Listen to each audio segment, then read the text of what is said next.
আসসালামু আলাইকুম। আশা করি সবাই ভালো আছেন। আলহামদুলিল্লাহ আমি অনেক ভালো আছি। তো আমি আজকে এই যে মুরগির গোশ রান্না করব। মুরগির গোশ আর আলুটা তেলে ভালো করে ভেজে নিছি। ভাজা গোশটা খাইতে অনেক ভালো লাগে আমার কাছে, তাই এই যে গোশ আর আলু একসাথে সুন্দর করে ভেজে নিছি। তো এখন কড়াইতে আমি তেল দিয়ে পেঁয়াজ দেবো এখন।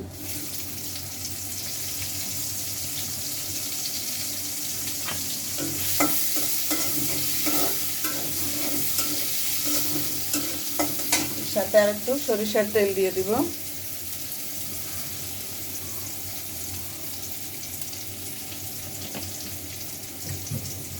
ভালো করে ভেজে নিব।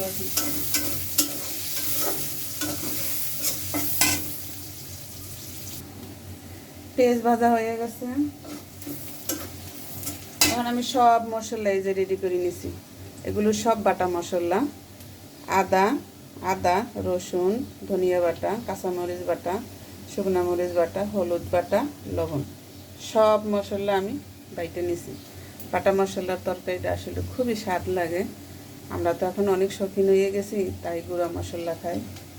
তাও আমি প্রায় সময় চেষ্টা করি বাটা মশলা দেওয়ার জন্য তরকারিতে।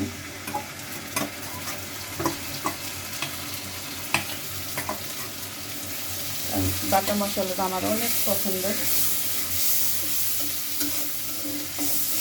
আমি অনেক পছন্দ করি বাটা মশলা খাওয়ার জন্য। একটু পানি দিয়ে দিব।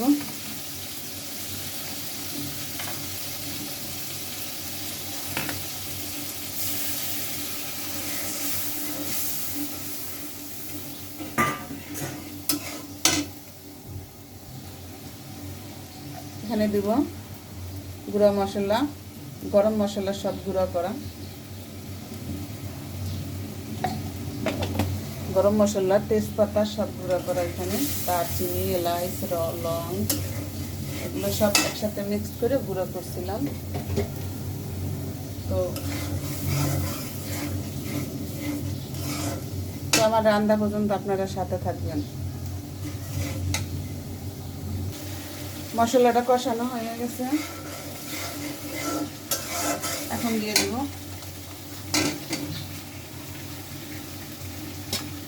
আলু গোশটা। এখন দিয়ে দিলাম। তো ভালো করে আমি কষিয়ে নেব।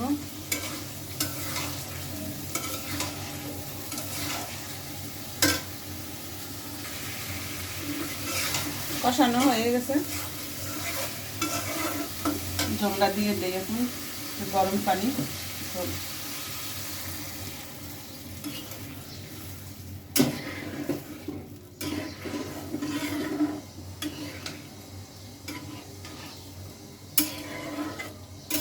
এটুকুই হয়ে যাবে ইনশাআল্লাহ।